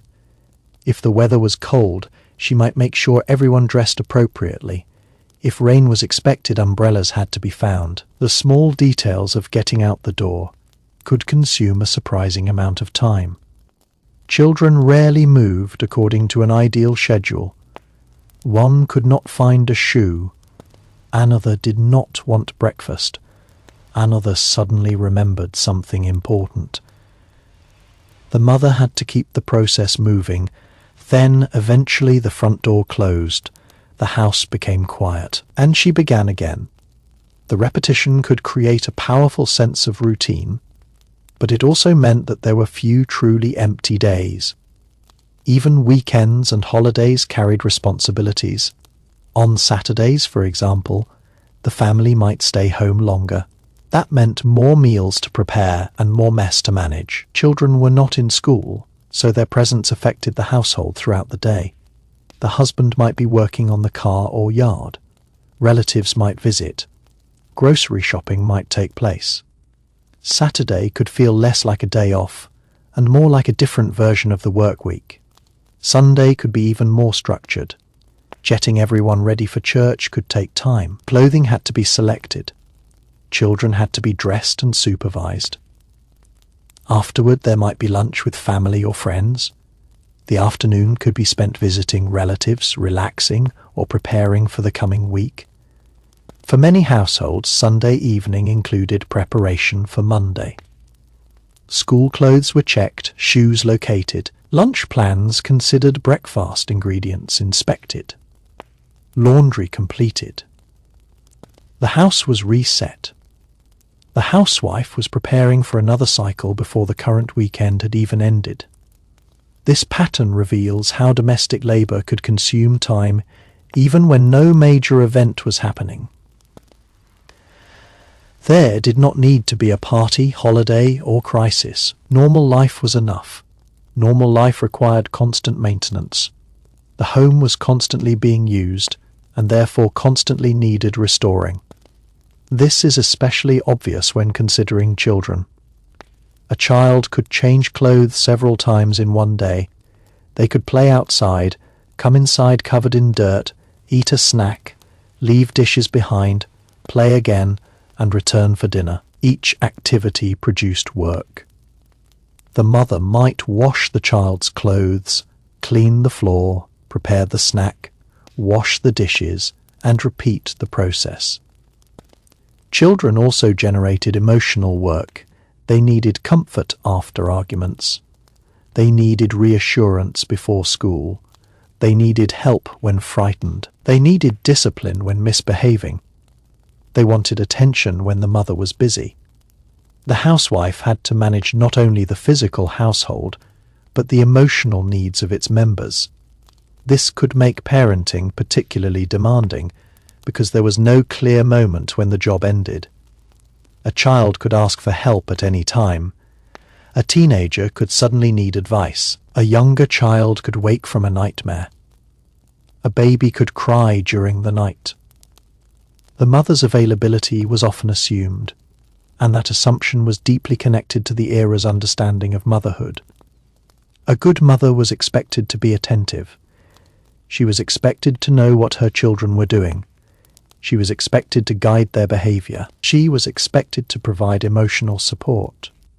She was expected to maintain the household around them. The pressure could be enormous. At the same time, many women genuinely valued the opportunity to spend more time with their children. The relationship was not simply about obligation. There could be deep affection and satisfaction. The housewife's day might be exhausting precisely because she cared so much about the people she was caring for. A child learning to walk, taking a first step, receiving a good grade, winning a school event, or simply laughing at the dinner table could make the work feel meaningful. This is why the historical reality cannot be reduced to either nostalgia or criticism. The same routine could produce happiness and exhaustion, pride and boredom, security and restriction, love and frustration. The experience depended on the woman and her circumstances. Another overlooked aspect was the management of family health. The housewife often handled basic first aid and everyday illnesses. Minor cuts, bruises, colds, headaches, stomachaches, and fevers could all become part of her responsibilities. She might keep household supplies available and know where the family's medical information was kept. If someone became sick, the schedule changed. A child might remain home from school. Meals might need to be adjusted. Laundry could increase. A doctor might need to be contacted. Someone had to stay with the sick person. The housewife was often that person. Illness could therefore transform an ordinary day into a long one. A sick child might require attention throughout the night, leaving the mother exhausted the following morning. Yet breakfast still needed to be made, and other children still needed to get to school. This was one of the moments when the supposed simplicity of the housewife's life became obviously unrealistic. There was no guarantee that she could postpone the rest of the household simply because one person was sick. She had to adapt. The same applied to pregnancy and childbirth. Pregnancy could alter what a woman was physically able to do while the household still needed management. After childbirth, the demands increased dramatically because caring for an infant was added to the existing responsibilities. The ideal of the capable homemaker could create pressure to return quickly to normal routines. But the reality was that recovery and childcare required enormous energy. A new mother might find herself waking repeatedly during the night and then facing the same household responsibilities during the day. This is another reason why the image of the cheerful, perfectly groomed housewife was incomplete. Real women were tired. They were human. Their hair was not always perfect. Their kitchens were not always spotless. Their children were not always quiet. Their dinners did not always succeed. Their schedules did not always work. Sometimes the family ate something simple because there was no energy for anything complicated. Sometimes the laundry waited. Sometimes the house remained messy. And that the ideal of perfection was never fully achievable. Yet the pressure remained. Magazines could show immaculate homes. Advertisements could show smiling mothers. Television could present fictional families who seemed to have solved every problem. The comparison could make ordinary women feel inadequate. A housewife might wonder why her home did not look like the one in a magazine. Why did her children make so much noise? Why was she tired? Why did dinner sometimes fail? Why did she not enjoy every minute? These were not failures of character. They were consequences of comparing real life with carefully constructed images. There was yet another layer to the daily routine that becomes clearer when we imagine the house after everyone had gone to sleep. The housewife was often the person who knew what would happen next. She knew what Monday meant, what Tuesday required, what had to be purchased before Friday, and what family event was approaching next week. Her schedule was not simply a collection of chores. It was a continuous chain of preparation. The household rarely moved forward accidentally. Someone had to keep the pieces connected, and in many families that person was the woman of the house. The strange thing about this responsibility was that it could become so familiar that nobody considered it remarkable. A child simply expected breakfast to appear. A husband expected his shirt to be clean. Guests expected the house to be welcoming. Relatives expected birthday cards. The family expected dinner.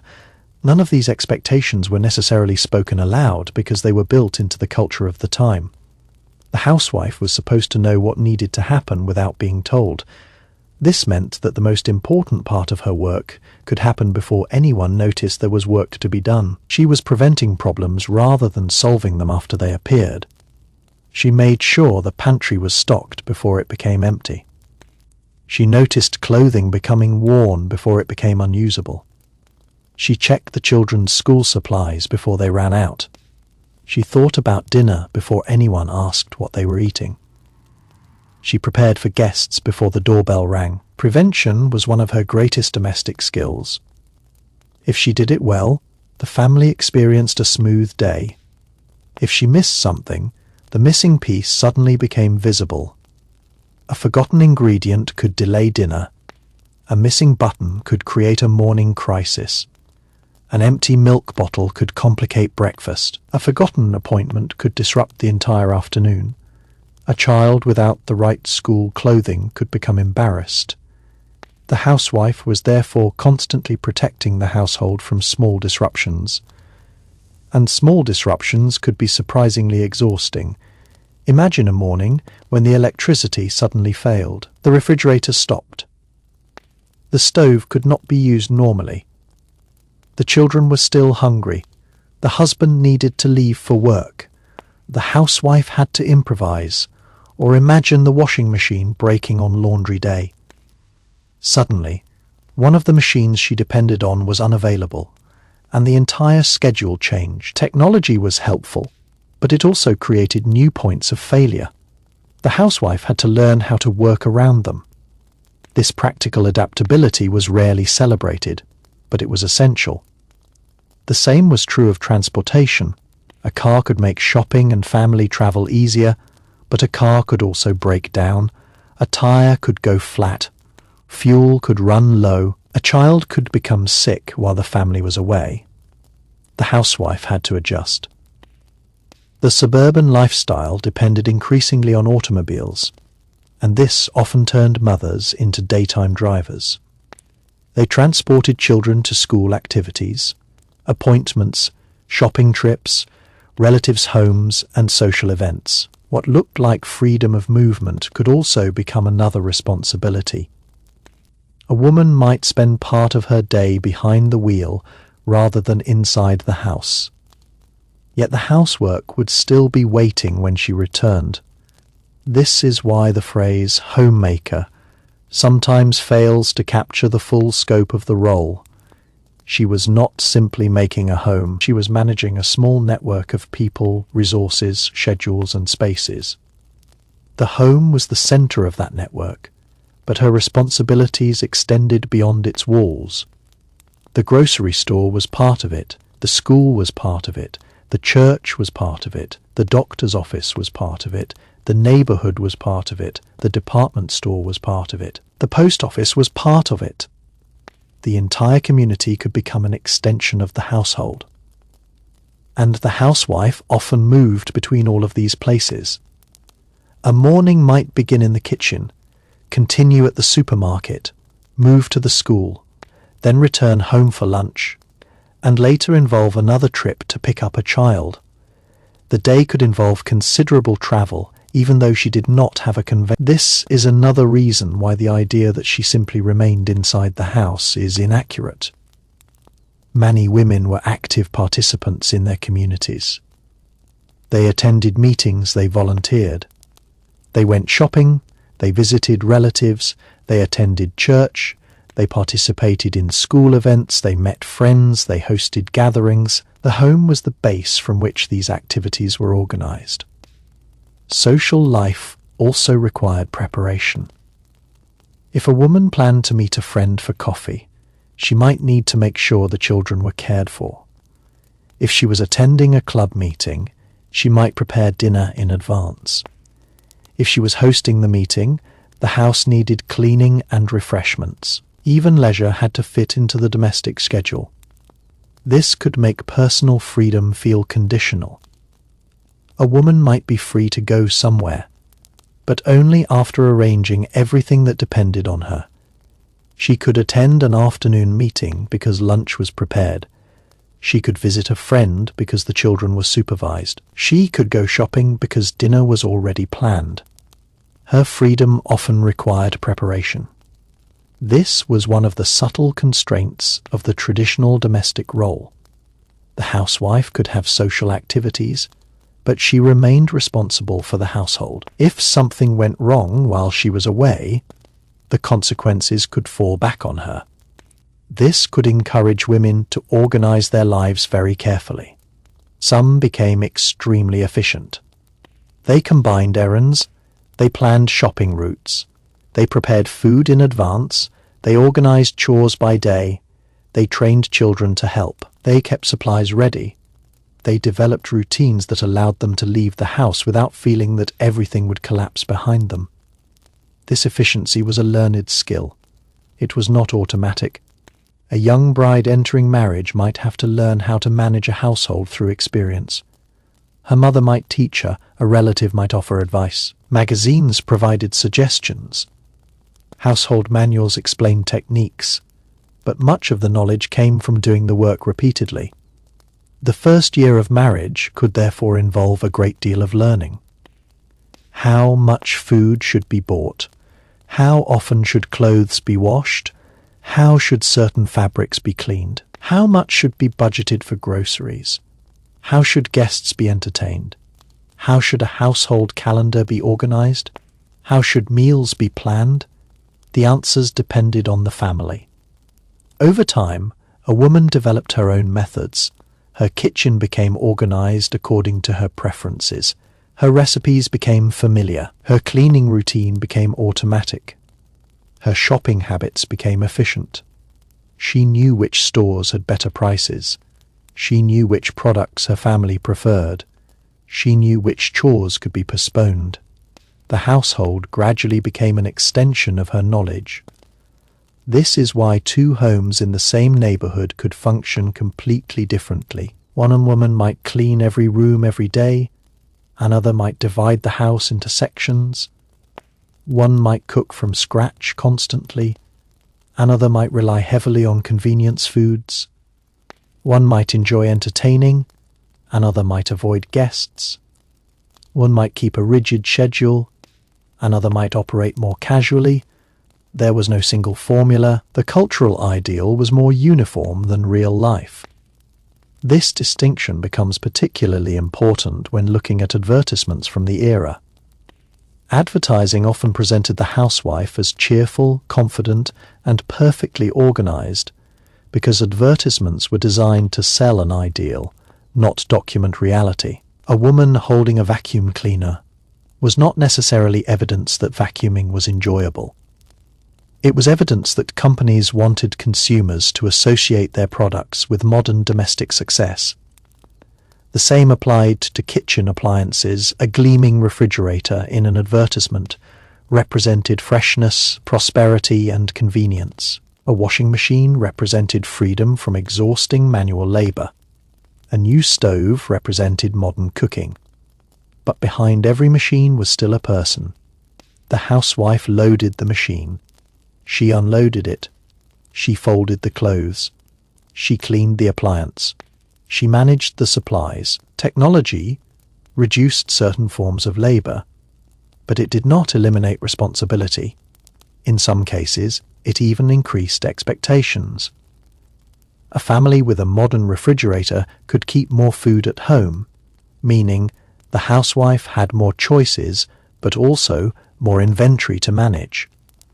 A modern kitchen could support more elaborate meals. A washing machine could make frequent washing practical. The standard of domestic performance rose alongside convenience. This is why the 1950s can be viewed as a transition period. The home was becoming technologically modern, while many gender expectations remained traditional. The housewife was expected to be modern in her methods but traditional in her role. She should embrace appliances but remain devoted to homemaking. She should understand consumer products but prioritize family. She should maintain a modern home while fulfilling conventional expectations of femininity. That contradiction could be difficult. It could also be empowering in certain ways. New appliances genuinely reduced some physical burdens. Refrigeration improved food storage. Electric cooking made some tasks easier. Modern cleaning equipment could save time. The suburban environment could provide more space and privacy. For some women, the new technology represented real progress. The deeper you look into the routine, the more obvious it becomes that the 1950s housewife's day was built around repetition, anticipation, and responsibility. There was rarely a dramatic beginning to the work. She simply woke up and entered a world where something always needed attention. A family could not remain organized without someone constantly restoring order, and that responsibility often belonged to her. Morning light entering the kitchen could signal the beginning of another cycle. The coffee might already be prepared or could be made almost immediately. Breakfast was assembled. Children were reminded to eat.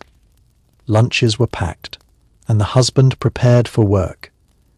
The housewife might barely have time to sit down before the first meal of the day was finished. Then the clean-up began. This pattern could repeat throughout the day. Food was prepared, served, consumed, and cleaned up. Clothes were worn, collected, washed, dried, folded, and worn again. Rooms were used, became untidy, and were restored. Children played, created messes, and were reminded to put things away. The household was constantly moving between disorder and order.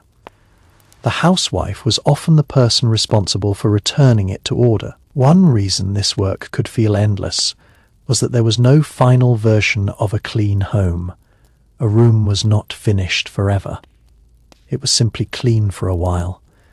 The moment someone entered, sat down, ate, changed clothes, or played, the room began changing again. This was especially true in homes with young children. A mother could clean the living room in the morning and find toys across the floor. By lunch she could wash the kitchen floor and find muddy footprints later that afternoon. She could fold a basket of clothes and discover another basket waiting. The work was not failing because it repeated. The repetition was the nature of the work. The housewife, therefore, had to develop a different definition of success. She could not expect the house to remain perfect. She had to accept that maintenance was continuous. The goal was not to finish housekeeping. The goal was to keep the household functioning. This distinction is important. A woman who spent the entire day cleaning every surface might technically accomplish more work, but still feel unsuccessful if the family created new messes immediately. A more practical housewife learned to focus on what mattered most. The kitchen had to function. The children needed clean clothes. Food needed to be available. Bathrooms needed attention. The living room needed to be presentable. Everything else could sometimes wait. This prioritization was a skill. The same applied to cooking. Not every meal needed to be a practical housewife knew when to make something simple. Leftovers could become dinner. A casserole could feed several people. Soup could stretch ingredients. Sandwiches could solve an evening when there was little time. The ability to simplify was just as important as the ability to cook. This is another part of the 1950s domestic reality that advertising often ignored. Not every evening was a beautifully prepared roast, surrounded by perfect side dishes. Families also ate ordinary meals. They ate leftovers. They ate sandwiches. They ate simple dishes when the mother was tired. A real household had imperfect days. The housewife could have a headache. She could be sick. She could be emotionally drained. She could have spent the morning dealing with an unexpected problem. Dinner did not always need to be impressive. Sometimes the most realistic meal was simply the easiest one, yet the pressure to provide attractive meals remained strong. Food was closely connected with ideas about femininity and family care. A woman who cooked well could be praised as a good wife or mother. Recipes were frequently presented as tools for keeping the family happy. This placed emotional expectations on food. Dinner was not simply nourishment. It was supposed to communicate love. A homemade dessert could mean affection. A carefully prepared meal could mean care. A family dinner could symbolize unity. The housewife, therefore, had to manage not only the practical side of feeding people, but the emotional meaning attached to food. This could make cooking both rewarding and stressful. If the family enjoyed a meal, she could feel proud. If someone complained, she might feel disappointed. If dinner failed, she had to improvise. If guests were coming, the pressure increased. Food became one of the main ways domestic success was measured. The same could be said of cleanliness. A clean house communicated care. A dirty house could be interpreted as neglect. The housewife was therefore constantly working under invisible standards. The standards were often communicated indirectly.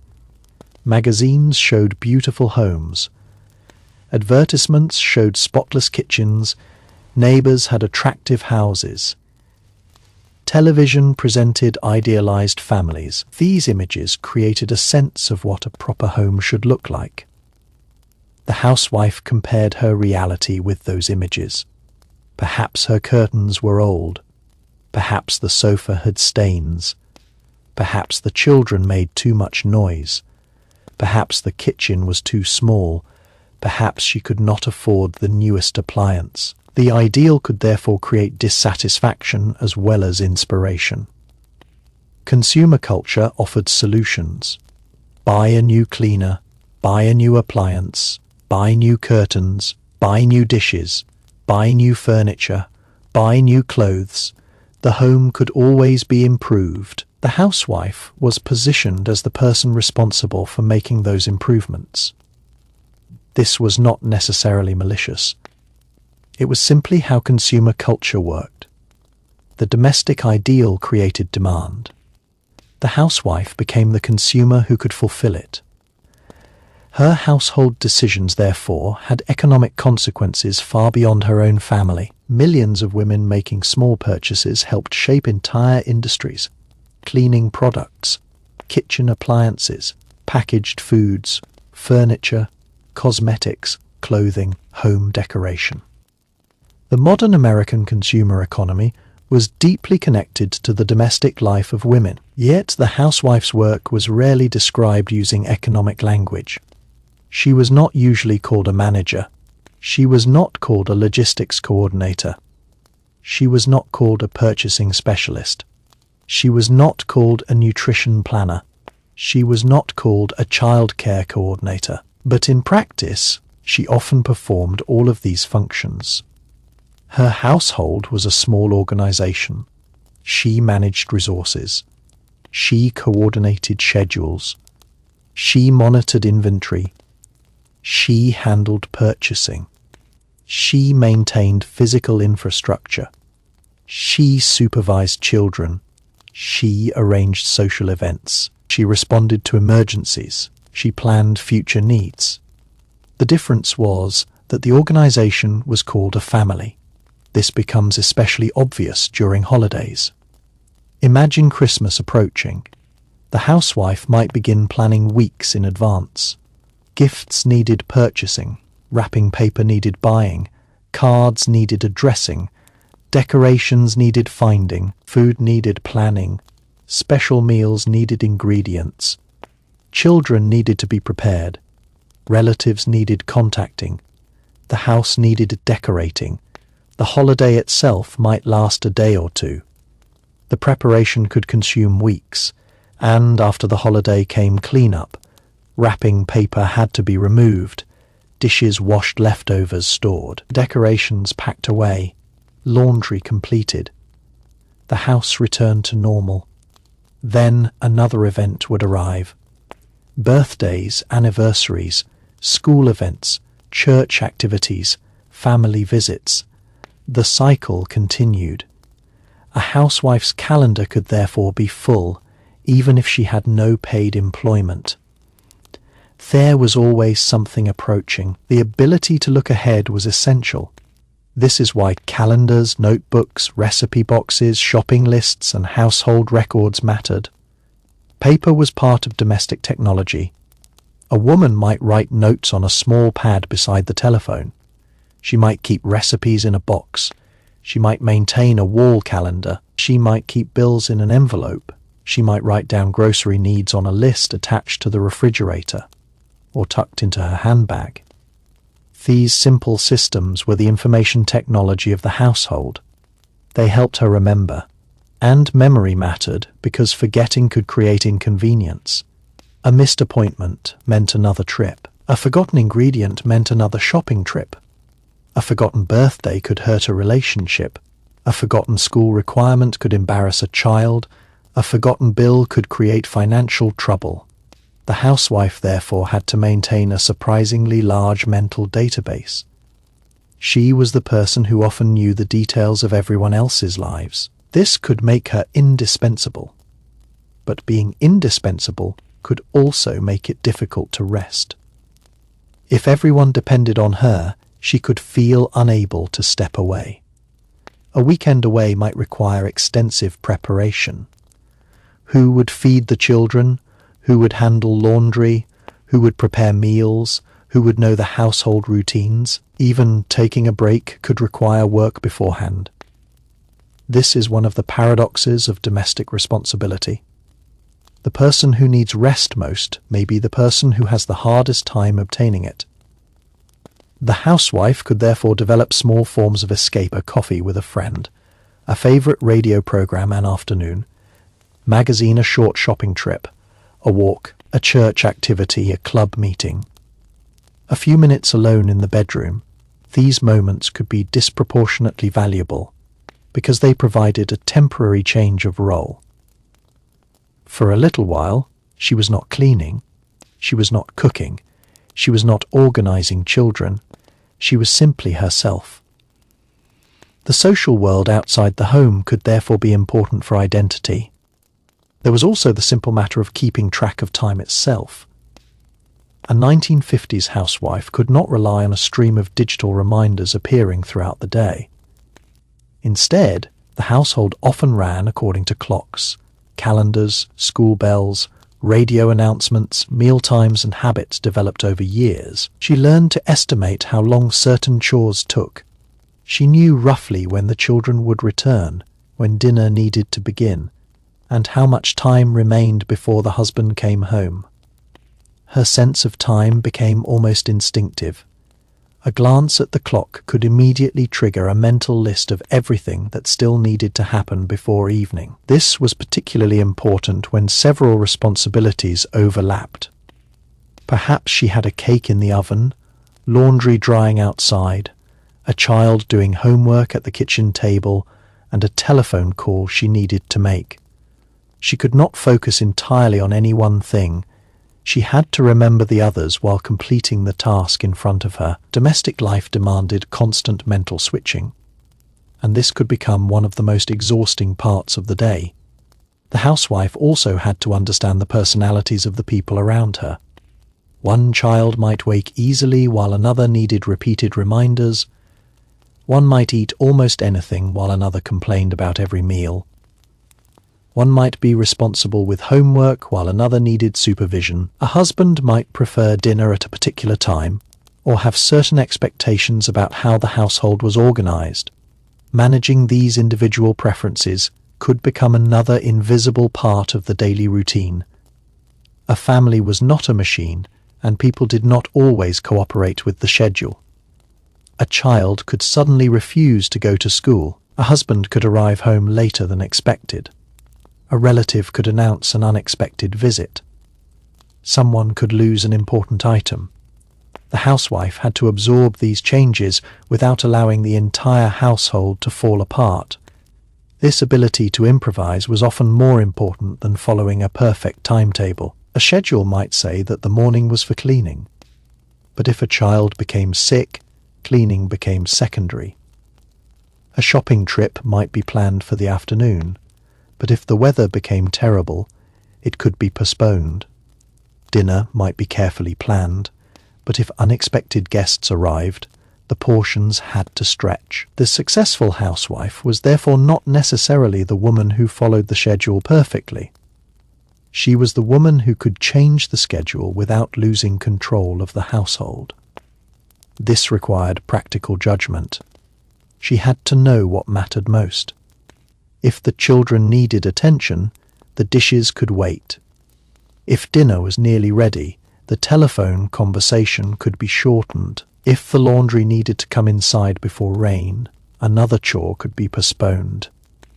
If a guest arrived unexpectedly, the cleaning could stop and hospitality could take priority. The ability to rearrange priorities was part of the job. This also meant that some chores were deliberately ignored. A housewife could not possibly keep every part of the home perfect every day. Perhaps the upstairs bedrooms were less tidy than the living room. Perhaps a closet remained disorganized for weeks. Perhaps dust accumulated in a corner nobody noticed. Real housekeeping involved deciding where effort was most valuable. The public rooms often received greater attention because visitors. The kitchen received constant attention because the family used it continuously. Children's bedrooms could be less perfect because children were expected to create some disorder. Storage areas might be cleaned only periodically. The home had visible and invisible zones. The housewife knew the difference. A guest entering the front door might see a polished living room. Behind another door could be a bedroom with laundry waiting to be folded. The ability to keep the visible areas presentable while managing the hidden work was part of domestic efficiency. This is another reason photographs from the period can create a distorted impression.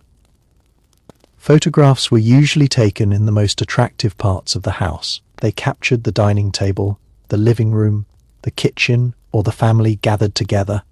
They did not capture the overflowing laundry basket upstairs or the pantry that needed reorganizing. The camera showed the finished stage. It rarely showed backstage. And the housewife lived backstage as much as she lived on stage. She moved between the two constantly. When guests arrived, she became the hostess. When they left, she became the cleaner again. When the family sat down to dinner, she became the server. When dinner ended, she became the person washing dishes. When the children played, she became the supervisor. When they went to bed, she became the person preparing the house for tomorrow. Her role changed repeatedly throughout the same day. This fluidity made the job difficult to define. There was no single task called housewife. It was a collection of dozens of roles: cook, cleaner, mother, planner, shopper, driver, nurse, teacher, hostess, sewing, repairer, budget manager, gardener, decorator, family secretary. Each role appeared whenever the household required it, and sometimes several appeared at once. The afternoon might be especially demanding because the household shifted from adult, centered, to child, centered during the morning. The housewife could work according to her own rhythm. Once children returned, her time became less predictable. Their needs became immediate: snack, homework, play, arguments, questions, baths, dinner. The mother became the center of activity again. For a child, coming home from school meant freedom. For the mother, it often meant another shift. This is one of the reasons school hours were not necessarily free time for mothers. They were often the period when the bulk of household maintenance could be completed before the children returned. The quiet morning was valuable. It allowed uninterrupted work. A woman could clean several rooms without having to stop constantly. She could finish a grocery trip. She could prepare part of dinner. She could do laundry, she could make phone calls, she could handle paperwork, she could perhaps sit down briefly. Once the children returned, those tasks became more difficult. The morning therefore had a particular importance. If something went wrong early in the day, the consequences could continue into the afternoon.